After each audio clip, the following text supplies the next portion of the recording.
أعوذ بالله من الشيطان الرجيم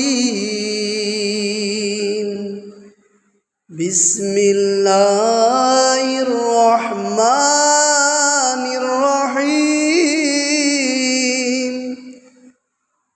قل هو الله أحد الله الصمد لم يلد ولم يولد ولم يكن له كفوا أحد। আপনি কি চান জান্নাতে অট্টালিকা আর রাজপ্রাসাদ চান? আপনি প্রাসাদ করতে চান?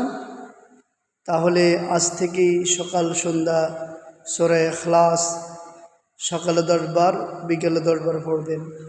আল্লাহ তাআলা আপনার জন্য জান্নাতে অট্টালিকা এবং ভালো খানার ব্যবস্থা করবেন। আল্লাহ আমাদেরকে আমল করার তৌফিক দান করুক।